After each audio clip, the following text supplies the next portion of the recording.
വരുന്ന ബംഗാൾ ഇലക്ഷനിൽ ബി.ജെ.പി ഒരു ക്ലീൻ സ്വീപ്പ് തന്നെ നടത്തുമായിരിക്കും അല്ലേ? മമതാ ബാനർജിയുടെ കാര്യം കഷ്ടത്തിലാണ്. ക്ലീൻ സ്വീപ്പ് എന്നൊന്നും പറയാനൊക്കത്തില്ല. അവിടുത്തെ വലിയ മാറ്റമാണ്. രാഷ്ട്രീയ സാഹചര്യത്തിൽ ഭയങ്കരമായ മാറ്റങ്ങൾ, വലിയ മാറ്റങ്ങളാണ് അവിടെ സംഭവിച്ചുകൊണ്ടിരിക്കുന്നത്. കാരണം പ്രധാനമന്ത്രിയും അതേപോലെ തന്നെ ആഭ്യന്തരമന്ത്രി അമിത്ഷായും ബംഗാളിൽ ഇറങ്ങി കളിക്കുക എന്നൊക്കെ നമ്മൾ പറയത്തില്ലേ, അവരെല്ലാം ഉപേക്ഷിച്ച ശേഷം മുന്നോട്ട് വളരെ അഡ്വാൻസ് ചെയ്ത് കളിക്കുകയാണ്. ഏതാണ്ട് എല്ലാ പ്ലേയേഴ്സും സെന്ററും മമതാ ബാനർജിയുടെ ഗോൾ മുഖത്ത് ആക്രമിക്കുകയാണ്. അതിശക്തമായ ആക്രമണമാണ് നടന്നുകൊണ്ടിരിക്കുന്നത്.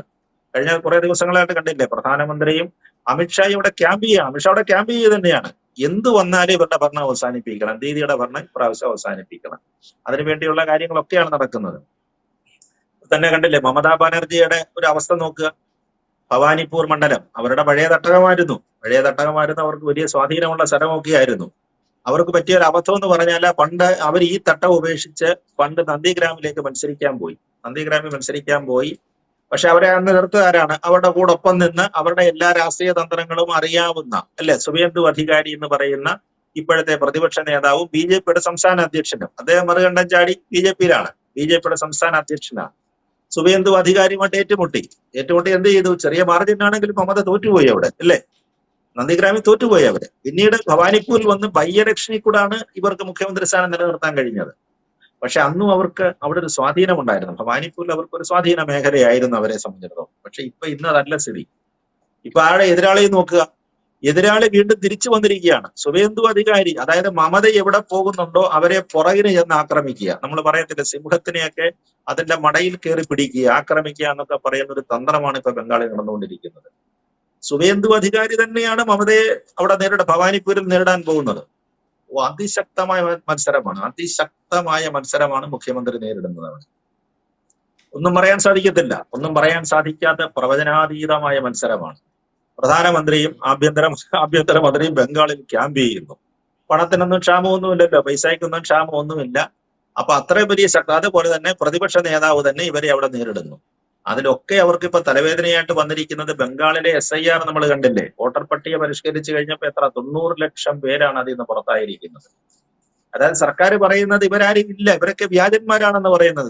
ബംഗാളിൽ വോട്ട് ചെയ്ത 90 ലക്ഷം ആളുകളും വ്യാജന്മാരാണ്. ഒന്നുകിൽ ഇരട്ട പൗരത്വം കാണും, അല്ലെന്നുണ്ടെങ്കിൽ ഈ പറഞ്ഞ പോലെ മരിച്ചുപോയവരായിരിക്കും, അതല്ലെന്നുണ്ടെങ്കിൽ വീരുന്നാള് ഒന്നും അറിയാത്തവര്. അതായത് രേഖ സമർപ്പിക്കാത്ത 90 ലക്ഷം ആളുകൾ ഔട്ടായി. ഇന്നിപ്പോ വന്നിരിക്കുന്ന ഒരു വാർത്ത എന്ന് പറഞ്ഞാൽ അതിൽ 7 ലക്ഷം പേരെ മറ്റോ വോട്ട് ചെയ്യാനായിട്ട് കമ്മീഷൻ അനുമതി കൊടുത്തിട്ടുണ്ടെന്ന് പറയുന്നു. എന്നാൽ പോലും 80 ലക്ഷം പേര് പട്ടികയിൽ നിന്ന് പുറത്താകുക. ഒരു സംസ്ഥാനത്തിന്റെ ചരിത്രത്തിൽ നിന്ന് ആലോചിച്ച് നോക്കി. ഭൂരിപക്ഷം നിശ്ചയിക്കുകയാണ്. ഭൂരിപക്ഷം നിശ്ചയിക്കുമ്പോൾ 1000-നും 10,000-നും 5,000-നും ഒക്കെ ജയിക്കുന്ന മണ്ഡലങ്ങളില് 80 ലക്ഷം പേര് ഔട്ടായിരത്തെ സ്ഥിതി എന്തായിരിക്കും? വലിയ ഗുരുതരമായ പ്രശ്നം ഉണ്ടാകും. ഭവാനിപ്പൂരിനെ സംബന്ധിച്ചിടത്തോളം അങ്ങനെ തന്നെയാണ്. ഭവാനിപ്പൂർ മണ്ഡലത്തിലും വലിയ പ്രശ്നം ഉണ്ടാകാൻ പോവുകയാണ്. കാരണം അവിടെ 2 ലക്ഷത്തിൽ പര വോട്ടർമാരാണ് ഉള്ളത് ആ അസംബ്ലി മണ്ഡലത്തിൽ. അതിൽ നിന്ന് 50,000 പേരാണ് ഒഴിവാക്കപ്പെടുന്നത്. അതായത് 1.5 ലക്ഷം വോട്ടർമാരെ ഭവാനിപ്പൂരിലുള്ളൂ. ഇനിയിപ്പോ എന്താണ് അവിടെ സംഭവിച്ചതെന്ന് ആലോചിച്ച്, ഒരു മണ്ഡലത്തില് കഴിഞ്ഞ തവണ 2021 വോട്ട് ചെയ്ത വോട്ടർമാരില് 4.1% പേര് ഔട്ടായിരിക്കുന്നു. അല്ലെങ്കിൽ അവരവിടെ ഇല്ല, അല്ലെങ്കിൽ അത്രയും കുറവാണ് ആ മണ്ഡലത്തിൽ സംഭവിക്കാൻ പോകുന്നത്.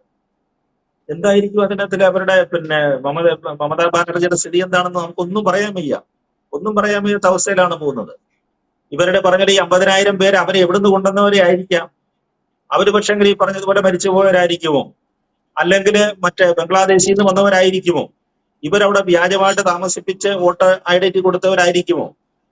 എന്തായാലും യഥാർത്ഥത്തിലുള്ളവരാണെങ്കിൽ 50,000 പേരൊന്നും ഒരു മണ്ഡലത്തിൽ ഒഴിവായി പോവുകയില്ലല്ലോ, ഒരു കാരണവശാലും പോകാൻ സാധ്യതയില്ല. അപ്പൊ അതുകൊണ്ടാണ് പറയുന്നത് ഈ വോട്ടർ പട്ടിക ശുദ്ധീകരിക്കണമെന്ന് ബി.ജെ.പി സർക്കാരിന്റെ കഠിനമായ വാശി അതുകൊണ്ടായിരുന്നു. ഇവർ ഈ ബംഗ്ലാദേശികളെ കുടിയിരുത്തിക്കൊണ്ടാണ് ഇവിടെ ഈ മാതിരി പരിപാടി നടത്തിക്കൊണ്ടിരിക്കുന്നത്.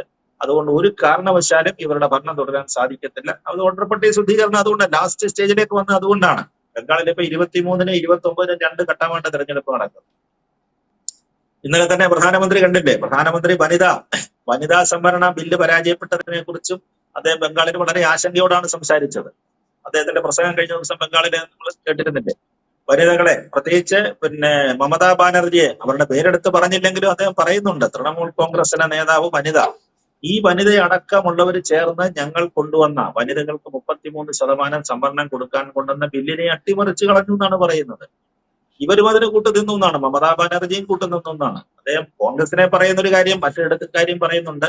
കോൺഗ്രസ് പാർട്ടി തന്നെ അത് ചെയ്തോട്ടെ, കാരണം അവരെ സംബന്ധിച്ചത് അവിടെ കുടുംബത്തിലെങ്കിലും വനിതകളുണ്ട്. അതായത് ഇന്ദിരാഗാന്ധിക്ക് ശേഷം സോണിയാഗാന്ധി വന്നു, സോണിയാഗാന്ധിക്ക് ശേഷം പ്രിയങ്ക ഗാന്ധി വരുന്നു. അപ്പൊ അങ്ങനെ വരുമ്പോൾ കോൺഗ്രസിനെ സംബന്ധിച്ചിടത്തോളം അവരുടെ കുടുംബാധിപത്യം സംരക്ഷിക്കുന്നതിനായിട്ട് അവർക്ക് വനിതകളെ സംരക്ഷിക്കുന്നതിന് വേണ്ടിയിട്ട് അവരുടെ കുടുംബാധിപത്യം മതി, അല്ലാതെ രാജ്യത്തുള്ള വനിതകളെ എവിടെ നന്നാക്കണമെന്ന് അവർക്ക് താല്പര്യമില്ല. അതുകൊണ്ട് അവർ അങ്ങനെ ചെയ്തു എന്നാണ് പറയുന്നത്. അതുപോലെ SP സമാജ്വാദി പാർട്ടിയെ സംബന്ധിച്ചിടത്തോളം അങ്ങനെയാണല്ലോ.